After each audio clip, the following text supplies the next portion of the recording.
En direct du Tourisme Digital Day, nous sommes au dernier format de cette journée, la vidéo créateur de liens. Et non, on n'a pas fait d'erreur, c'est bien entre guillemets créateur de liens avec plusieurs liens. Mais tout à l'heure, nos deux intervenants reviendront justement sur cette expression.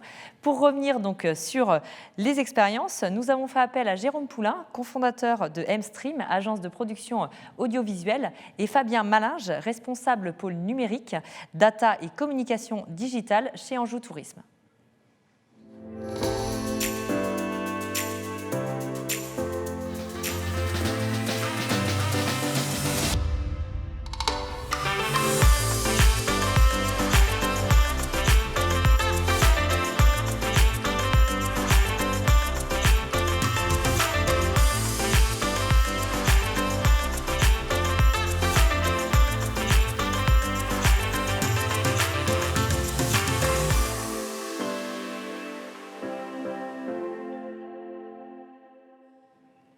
Toujours en direct du Tourisme Digital Day, nous sommes en compagnie de Jérôme et Fabien pour Anjou Tourisme et pour Mstream. Vous allez revenir sur votre collaboration que vous avez réalisée ensemble sur des vidéos promotionnelles. Mais d'abord, je vais te laisser commencer, Jérôme, pour parler notamment du travail qui est réalisé au sein de Mstream. Merci Claire, bonjour. Mstream, c'est une agence de production audiovisuelle qui a pour particularité d'être multispécialiste de l'image, c'est-à-dire qu'on intervient sur tous les domaines de la création de l'image, de l'audiovisuel, jusqu'à l'événementiel, avec la création de scénographie également.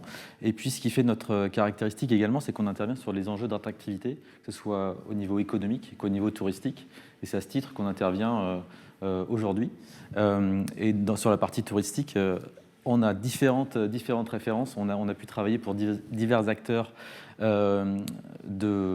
français de différentes régions, à commencer par Finistère Tourisme, Anjou Tourisme, Solutions Co, Pays de la Loire Tourisme, et puis Anjou Tourisme.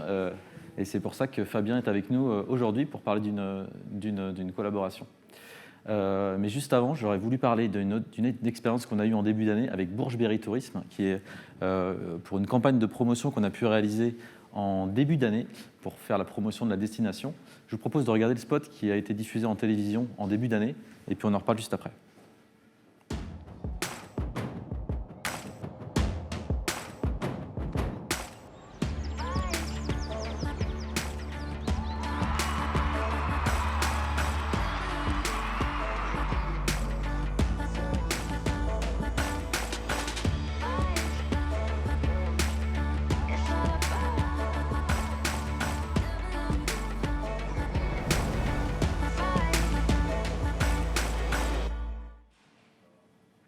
Donc nous venons de visionner un spot promotionnel pour Bourges-Berry Tourisme. Est-ce que tu peux nous en dire plus sur les objectifs un petit peu de ce support promotionnel ? Oui, alors c'était comme beaucoup de supports vidéo, ça avait pour objectif de promouvoir la destination, et notamment la destination des Parisiens de l'Île-de-France.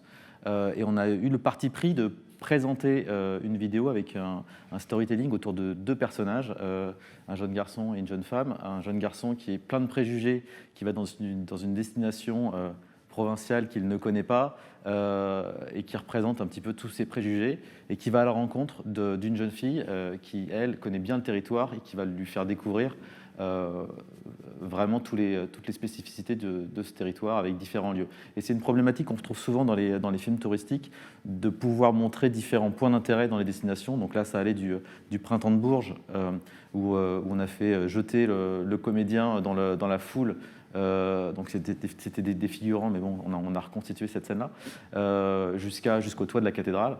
Donc voilà, c'est une contrainte qu'on a souvent d'une destination, c'est beaucoup de lieux d'intérêt qu'on doit montrer, ça fait vraiment les spécificités et la différenciation entre chaque destination. Donc c'est ce qu'on a essayé de faire à travers ce film et cette histoire. Et donc je trouvais ça intéressant de commencer par ce film, puisqu'il a des similitudes par rapport aux objectifs qu'on a pu réaliser pour la campagne d'Anjou Tourisme, à savoir de cibler des personnes qui sont dans des lieux qui sont proches, à savoir principalement la région parisienne, avec Anjou Tourisme. Et donc Fabien est avec nous, et peut-être vous pouvez parler des objectifs de la campagne pour commencer. Tout à fait. Effectivement, la campagne de communication média, à l'instar de ce que vous avez montré pour Bourges, a bien sûr pour ambition de faire la promotion de la destination. C'est important pour un territoire d'affirmer sa présence médiatique dans les médias. Donc bien sûr, ça c'est le premier objectif. Le deuxième, c'est que nous, c'est une campagne partenariale, ce qui n'est pas si fréquent en fait dans les campagnes territoriales en France, où on a souhaité, là vous voyez effectivement à l'écran, les 6 partenaires. C'est 6 portes d'entrée, des partenaires financiers, c'est de l'intelligence également collective, en partant du principe que seul on va plus vite, ensemble on va plus loin. C'est ce qui a finalement été à la genèse de cette campagne de communication au tout début en 2018. En 2020, c'était la 3e année et on souhaitait effectivement passer en télévision. On pensait qu'après l'affichage un peu plus traditionnel dans le métro, on voulait là cette année vraiment s'affirmer en passant à la télé avec effectivement une vraie production vidéo, avec un vrai travail de scénarisation. Et c'est là, effectivement, on a fait appel à l'agence M-Stream en lien avec une autre agence de communication globale pour raconter des histoires qu'on verra, je pense, juste après. Et c'est ce que je voulais vous poser comme question, justement, Fabien. Comment on intègre la vidéo pleinement dans sa stratégie de destination ? C'est vrai que c'est un vrai choix fort avec l'ensemble des partenaires. C'est effectivement ce qu'on a évoqué assez rapidement pour se dire cette année, on ne fera pas un shooting classique, mais on va produire pour la première fois des vraies histoires en Anjou. Donc c'est un choix de stratégie, après c'est un choix de réalisation, c'est un vrai travail, il y a un vrai storyboarding. Il y a un vrai choix aussi de ton de communication aussi au départ. Donc c'est une vraie aventure qu'on a construite pour arriver à ce résultat et qui, on l'espère, pourra perdurer dans les années à venir. Et peut-être pour commencer, commencer par regarder le spot qui a été diffusé en télévision, du coup, qui est le spot court. Et puis après, on va rentrer plus dans le détail dans le dispositif qui a été mis en place.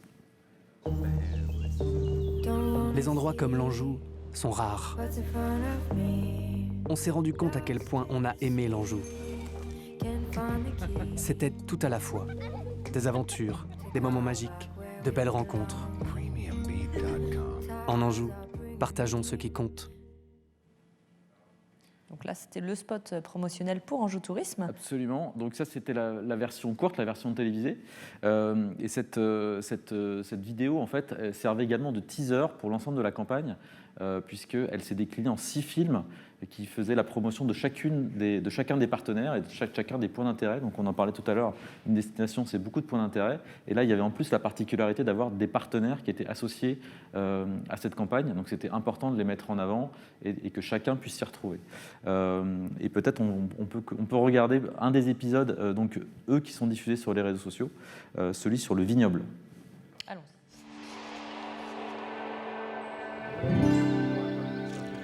Mon père et moi, nous sommes partis à la découverte du vignoble d'Anjou-Saumur. La Loire, les vignes à perte de vue, les caves enterrées dans la pierre de tuffeau. Pour nous, la meilleure façon de découvrir l'Anjou, c'était d'aller à la rencontre de ceux qui façonnent son terroir. Des passionnés qui travaillent cette terre depuis des millénaires. C'est fort de voir à quel point nous avons été nourris par ces rencontres. Ici, les gens sont vrais. Leurs vins ne trichent pas. Ils sont le reflet de leur identité. C'était un simple voyage avec mon père. C'est devenu une aventure dans le vignoble des Rois.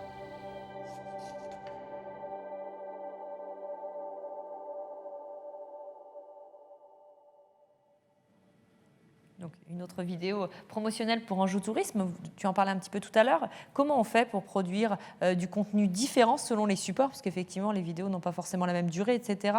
Comment vous travaillez un peu sur la corrélation entre support et puis vidéo ?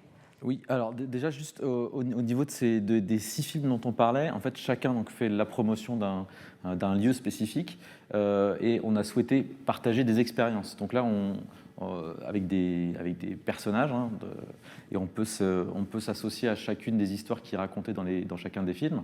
Ils viennent se compléter et c'est dans le teaser ensuite qu'on a un condensé de l'histoire. Donc c'était vraiment se projeter à travers des expériences croisées, des différents voyages. Et sur la partie support vidéo qui se décline ensuite sur chacun des différents médias, Là, l'idée, c'est de pouvoir avoir une banque de contenu qu'on va avoir et qu'on va décliner en fonction des spécificités. Donc, ça peut être des formats verticaux quand on est sur des stories, par exemple, ce qu'on a pu faire avec des déclinaisons de ces différents spots, ou des formats carrés. Il y a également une campagne photo qui a été réalisée en parallèle pour avoir une cohérence globale sur l'ensemble des différents réseaux avec chacune de leurs spécificités. Est-ce que c'est compliqué de trouver, et là j'ai tourné vers Fabien, est-ce que c'est compliqué de trouver une identité visuelle un peu singulière? Parce que des fois les vidéos promotionnelles touristiques peuvent être un petit peu faites toujours sur le même modèle. Comment c'est possible de sortir du lot entre guillemets? C'est vrai que dans le choix qui a été fait au départ, c'est se dire on va raconter une histoire où le touriste est au cœur de l'expérience finalement, quand ce qu'on appelle le user-centric, sans prendre des mots un peu trop complexes, mais c'est vraiment de toucher le cœur de la personne qui va se projeter dans son séjour et pas forcément faire une compilation un peu habituelle des plus belles images d'un territoire. Incarner vraiment l'histoire. La signature de fin, c'était en Anjou, partageant ce qui compte. C'est aussi se mettre vraiment à la place de ces moments de partage. Et on voit que ça a été pensé finalement avant le confinement. Et on voit que ces valeurs de partage, de transmission et de moments rares et précieux ont finalement été, je pense, un positionnement assez juste en plus et amplifié par rapport à cette situation. Donc voilà, c'est par la tonalité, l'histoire qu'on raconte, bien sûr la réalisation qui est importante, et c'est là où il faut avoir un partenaire qui arrive à magnifier finalement tout ça. C'est ce qu'on a essayé de mettre en place, et je pense que c'est par ce principe-là, outre l'écrin, outre les paysages qui font quand même la spécificité d'un territoire. On a la chance d'avoir en Anjou un terrain de jeu, entre guillemets, assez complémentaire. Mais voilà, c'est tout un ensemble qui, on pense, a quand même permis d'être un petit peu différent de ce qu'on peut voir dans d'autres clips touristiques, en rappelant quand même que passer en télé, ce n'est pas toutes les destinations touristiques qui le font. C'est aussi une volonté, entre guillemets, de passer en Ligue 1, entre guillemets, des destinations touristiques françaises. Tout à fait. Selon les supports, ça c'est sûr. Et quels sont les pièges pour vous? Alors c'est une question récurrente chez moi, mais c'est vrai que c'est important. Quels sont les pièges pour vous auxquels il ne faut pas tomber dedans, on va dire, quand on fait de la vidéo? Il y en a beaucoup, mais après, à partir du moment où on réussit à faire des belles images déjà qui mettent en valeur la destination, et qu'on a une histoire qui tient la route et qui va correspondre au territoire, ça peut fonctionner.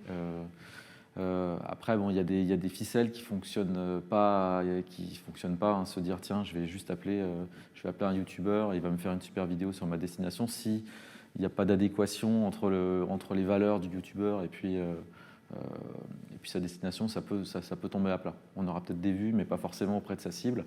Voilà. Après, ça peut très bien fonctionner. Il faut juste bien choisir la personne en question.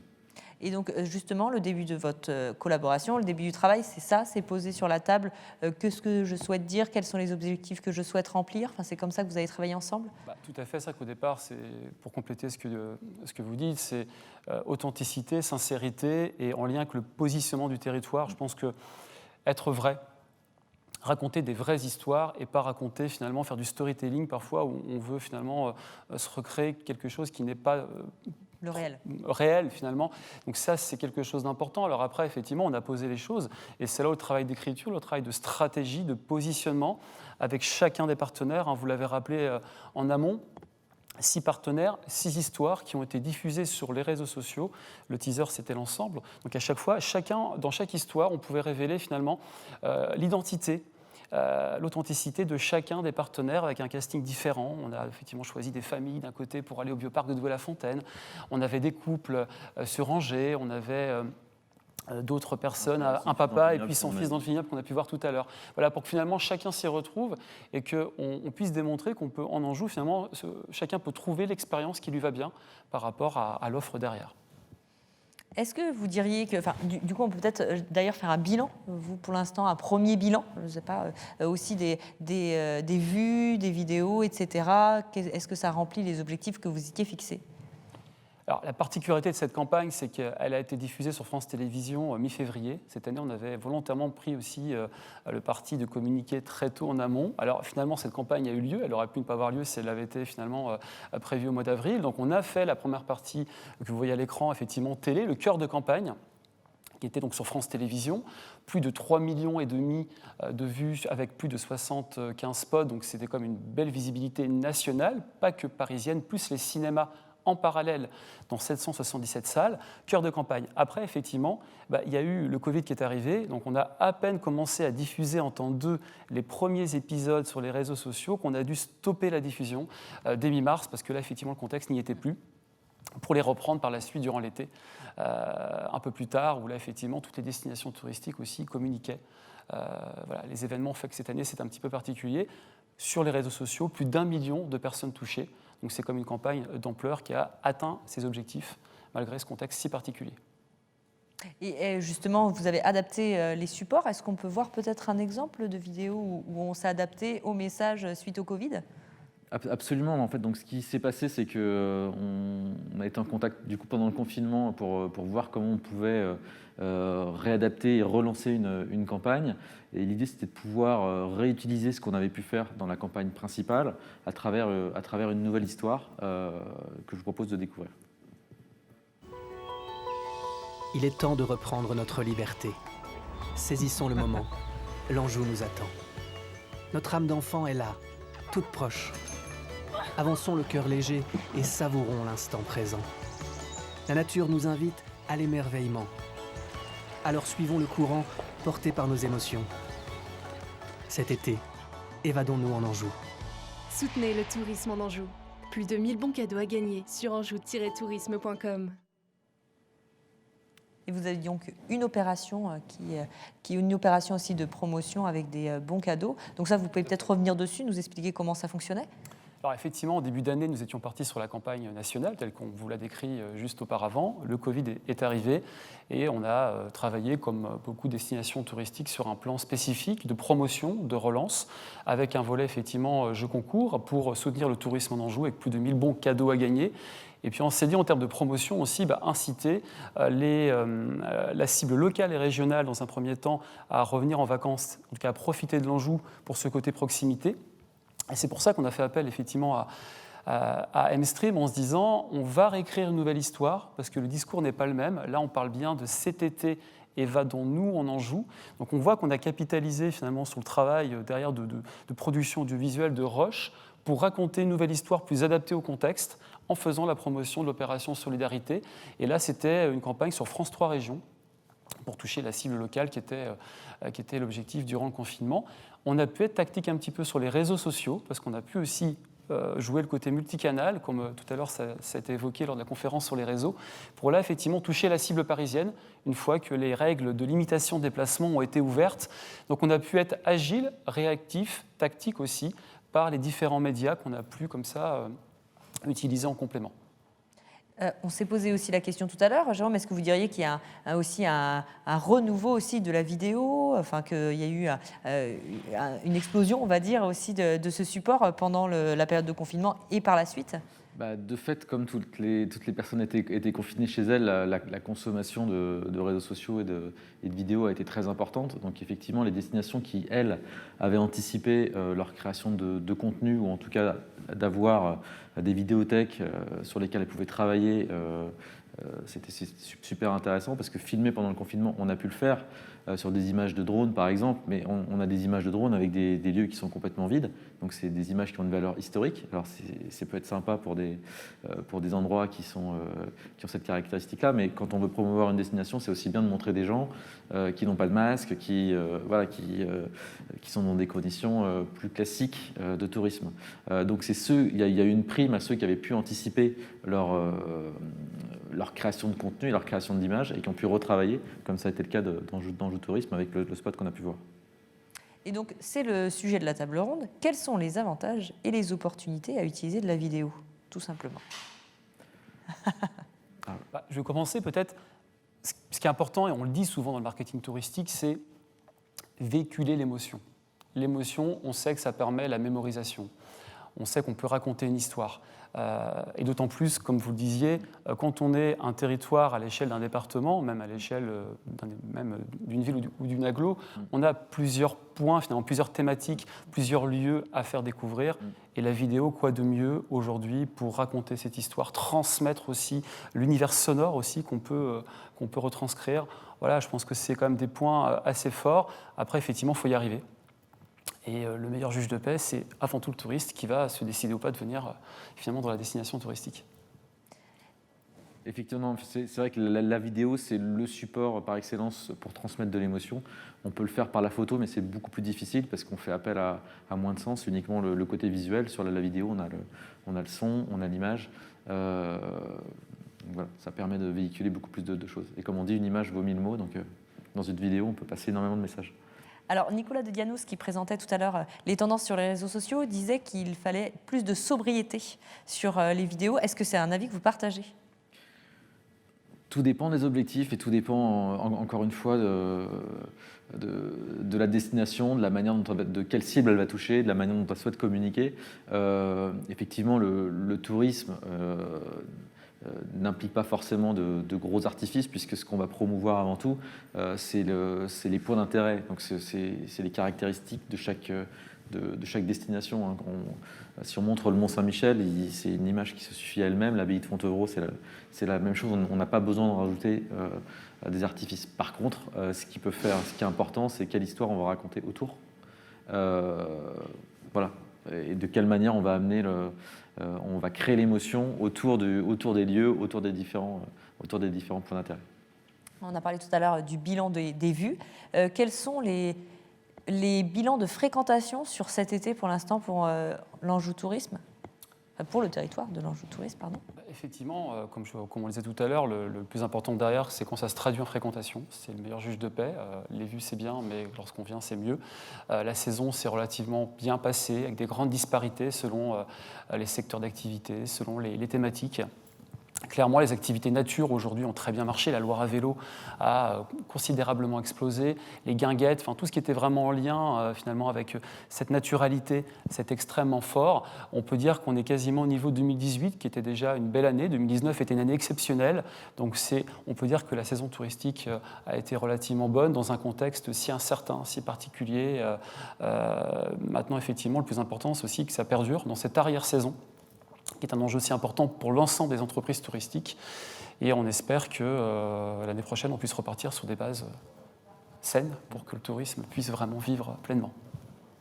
Et diriez-vous que justement la fréquentation sur l'été a été... vous avez bénéficié de la fréquentation qui n'est pas allée sur le littoral et qui n'est pas allée en ville, qui n'est pas allée... Est-ce que vous, selon les autres destinations qui peuvent être plus littorales, etc., qui peuvent peut-être rendre les gens un peu plus inquiets, vous avez bénéficié de cette fréquentation-là, au niveau national, j'entends ? Après, ce qui est certain déjà, c'est qu'on a perdu une grosse part de la clientèle étrangère, malgré tout. Hein. Donc en Anjou, les Anglais sont une clientèle importante. C'est 28% de la clientèle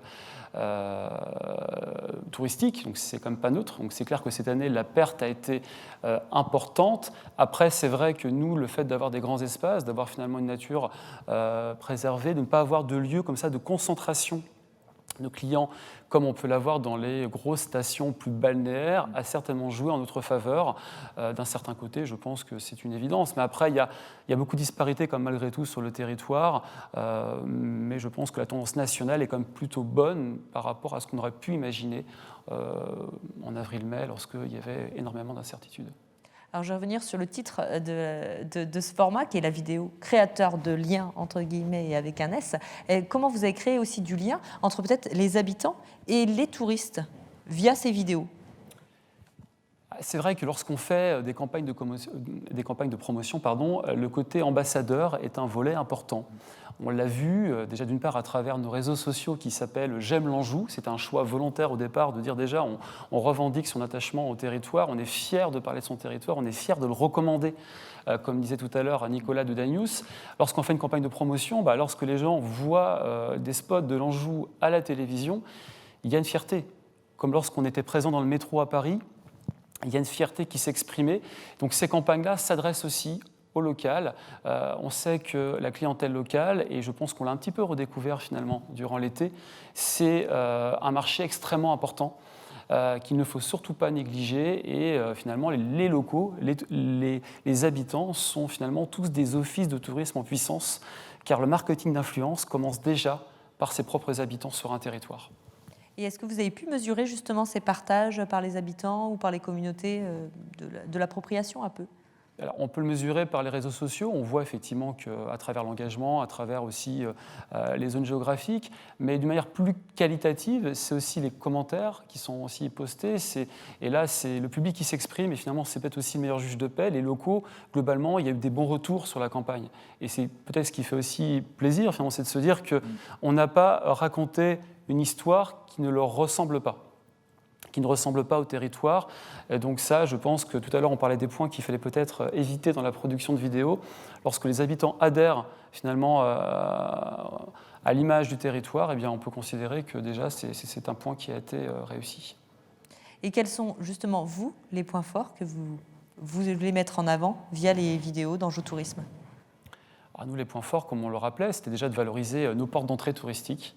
On sait que lorsqu'on veut toucher au niveau national et mettre de l'attribut d'image, comme on l'appelle un petit peu, mettre de la projection d'image, se dire si je vais sur un territoire, dans quelle expérience, les 5-6 expériences dans lesquelles je me projette. Et ça, c'est un enjeu majeur pour un territoire d'avoir comme ça 5-6 idées fortes. Et c'est l'objet de cette campagne-là, c'est de travailler avec les portes d'entrée en se disant que lorsque les gens viennent après sur un territoire, eh bien, finalement, le tourisme va se répartir après sur l'ensemble des sites touristiques, des prestataires touristiques. Donc c'est vraiment donc Terra Botanica, le Bioparc, Fontevraud, la Loire à vélo, enfin tout ce qui fait nos attributs, Angers bien évidemment, font nos attributs d'image, pour nous c'est important. Et est-ce que ça s'est vérifié effectivement sur la fréquentation de ces lieux, plus particulièrement ? On n'a pas eu encore tous les bilans, mais encore une fois, au regard du contexte si particulier durant l'été, je crois que les grands sites sont pour le moment assez satisfaits. La fréquentation de juillet-août, dans un contexte plus normal, voilà, par rapport à une saison qui aurait été certainement meilleure si on avait pu capitaliser dès le mois d'avril sur les effets de la campagne télé qui a été en février. Donc c'est vrai que l'effet de mémorisation a été certainement un petit peu diminué par cette pause forcée qu'on a tous connue durant quasiment 2 mois et demi. Mais c'est là que les réseaux sociaux, en deuxième, finalement, entre guillemets, cette deuxième lame, cette deuxième partie de la communication a pu faire un rappel, finalement, des histoires. Et on sait que la mémorisation revient lorsqu'on voit, finalement, des fois des petites images qu'on a pu voir auparavant. C'était tout l'enjeu de la répétition. Absolument. Et c'est vrai que c'est important quand on fait la promotion d'une destination, ce qui va faire le déclic chez le visiteur, le futur visiteur, en fait, c'est quand il va se dire « Ah bah tiens, ça a l'air sympa, j'avais pas pensé. » Voilà. Et quelques mois après, quand il va devoir choisir sa destination, il va se dire « Ah tiens, j'avais vu ça, oui tiens. » Enfin, de manière inconsciente, cette mémorisation va revenir. Donc il y a vraiment une prime à ceux qui communiquent, évidemment par la vidéo, puisque c'est un support qui permet, comme on le disait tout à l'heure, de faire passer plus d'émotions. Et j'avais aussi une autre question. Sur les vidéos qu'on a vues avant et après confinement, j'ai l'impression qu'à la vidéo après confinement, il y avait plus de vidéos de grand air, d'espace un petit peu ouvert. Est-ce que c'était un choix de votre part ? Tout à fait, c'est un choix volontaire. On l'a aussi ouvert à d'autres zones du territoire. On ciblait une clientèle régionale, donc on a aussi voulu effectivement s'adapter aux attentes, aux aspirations de ce qui nous semblait être en phase avec le moment. Ça a comme été diffusé en juin sur France Télévisions.